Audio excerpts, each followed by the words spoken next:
Hello বন্ধুরা, কী করছো সবাই? সবাই ভালো আছে নাকি? তো অনেকদিন পরে তোমাদের সামনে ছোট্ট ব্লগ নিয়ে আসলাম। তো গিয়েছিলাম আমরা ভুবন পাহাড়ে, মহাশিবরাত্রিতে আমরা ভুবন পাহাড়ে গিয়েছিলাম। আমি ঘরের সবাইকে নিয়ে গিয়েছিলাম। এই দেখো আমার শাশুড়ি মা বাচ্চাদের নিয়ে। তো আমি রওনা দিয়ে দিয়েছি। তো প্রথমে যাওয়ার কোনো প্ল্যানই ছিল না, মানে আমার বর আমাদের সাথে করে, মানে বর যাবে না, দোকান বন্ধ দিয়ে বলেছে। তার জন্য আমাদের যাওয়ার প্ল্যান ছিল না। আর আমার দেওর তো সকালেই চলে গিয়েছিল। তারপর আমার ভীষণ মন খারাপ হয়েছিল যাওয়ার জন্য। ওই দেখো পৌঁছেও গেছি শিলচর স্টেশনে, আর ভিড়টা দেখবে। তারপর আমার মানে বাচ্চারা খুব কান্নাকাটি করেছে যাওয়ার জন্য। আমার ছেলে মন্নত মেনেছিল, খালি পায়ে উঠেছিল, তো যাবে বলে খুব মারও মন চেয়েছিল। আর আমারও সত্যি কথা মন চেয়েছিল, গতবার ভুবন বাবা দর্শন করতে পারিনি, তার জন্য এবার আমার মনটা খুব চেয়েছিল। আর দেখো শিলচর স্টেশনের ভিড়টা একটু দেখে নাও তোমরা। তো দেখেছো, সব হলো ভুবনের জন্য হর হর মহাদেব বলে চলছে।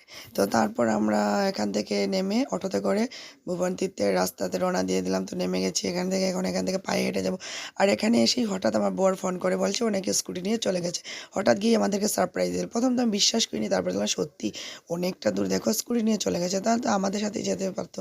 তো যে আমি রাগ করেছিলাম যাবো না বলে, তো তার জন্য গিয়েছি। আর এখানে দেখো তারপর না জায়গায় জায়গাতে এখানে নিচে প্রসাদ খাওয়াচ্ছিল।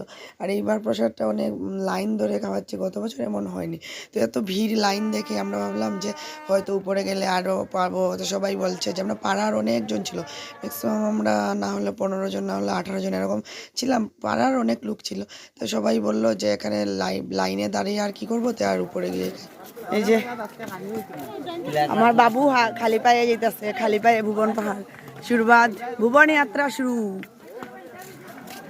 বাবু মন্নাত মানছে এলিয়া বর্দা খালি পায়ে যাবি। কইরো তুমি তো কোনো ছোট, বর্দা খালি পায়ে যা। হর হর মহাদেব,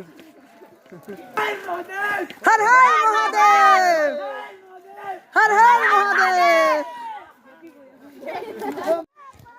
উপরে গিয়ে খাবো ভেবেছিলাম, তো এই বছর আর উপরে প্রসাদই পাইনি। ওই যে কপালে না থাকলে কিছুই হয় না।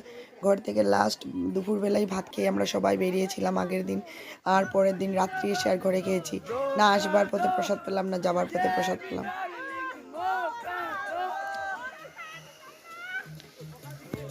রাস্তা দিয়ে সবাই গান গেয়ে উঠছে, মজাই লাগছে দেখতে।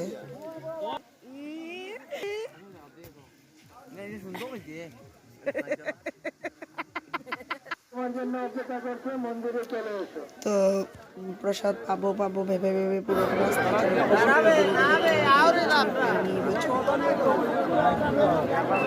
ফাইনালি এসে পৌঁছে গেলাম। সকাল 5টা বাজছে, রাত্রি 10টা থেকে রওনা দিয়েছি। ফাইনালি না, ভুবন বাবার ড্রিমস কাম ট্রু।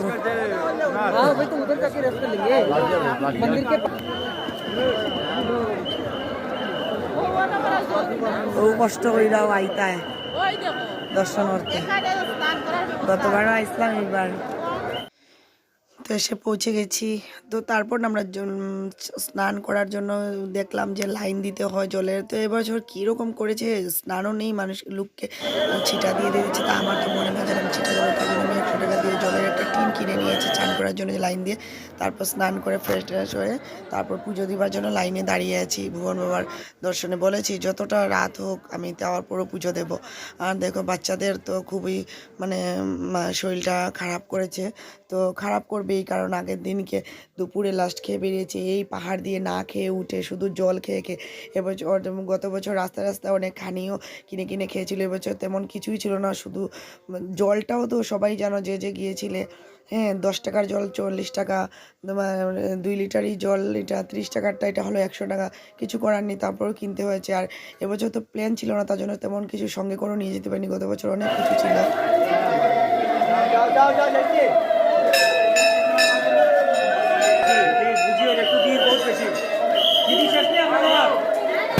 এই যে ভুবন বাবা দর্শন করেছিল।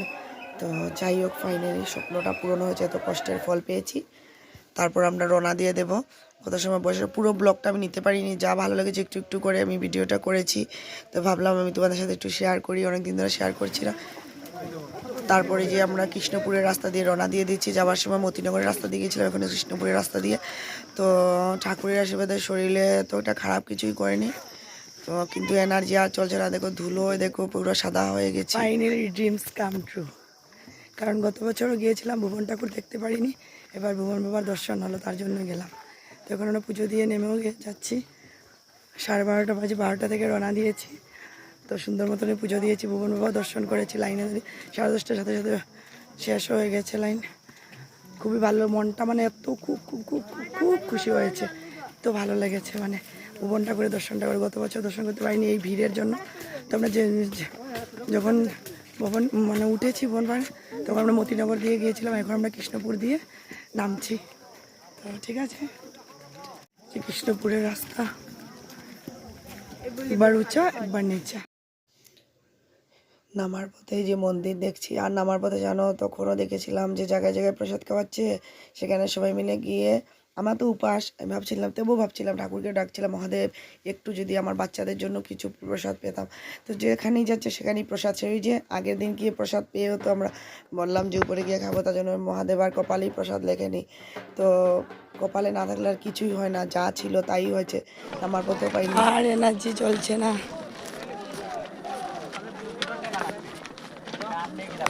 শেষ এনার্জি আর শেষ। এইভাবে উপরে উঠা, এইভাবে নামা, এর মধ্যে তো আমি উপোস, এর মধ্যে তো আগের দিন রাত্রিবেলা তো কিছু খাওয়া হয়নি। আর আমার বাচ্চারাও, আমার মেয়ে তো খুব কান্নাকাটি করছে, তো অনেকটাই টায়ার্ড, বাচ্চারাও টায়ার্ড হয়ে গেছে। কালকে দুপুরে লাস্ট ভাত খেয়ে আমরা ঘর থেকে বেরিয়েছিলাম, আর এনার্জি চোখে জল এসে পড়েছিল আমার বাচ্চাদের জন্য। মেয়ে খুব কাঁদছে, কিন্তু ও নিজে হেঁটে গিয়েছে। গত বছর তো কুলে উঠেছিল, এবছর ও নিজে পায়ে হেঁটে গিয়েছে, নিজে নেমেছে, নিজে মানে উপরে উঠেছে নেমেছে। আর কত দেবে শরীর, আর উপর থেকে নিচের রাস্তাটা দেখো কি ভয়ানক, কত উঁচু থেকে আমরা নামছি, দেখেছো? তো তারপর যাই হোক 12টার সময় রওনা দিয়েছিলাম, তারপর 5:30 নাগাদ বেজে গেছে সন্ধে। তো নিচে নেমেছি, এখনও রাস্তা শেষ হয়নি, তারপর এখনও রোডে গিয়ে উঠবো, তারপর ওখান থেকে গাড়ি নিয়ে মানে অটো রিজার্ভ করে তারপর আমরা শিলচর এসেছি। শিলচর থেকে বাসে করে রাত হয়ে গেছে 11টা নাগাদ বাড়িতে এসেছি। বাড়িতে এসে রান্না করে তারপর খাওয়া দাওয়া হয়েছে। তো থ্যাংক ইউ ভিডিওটা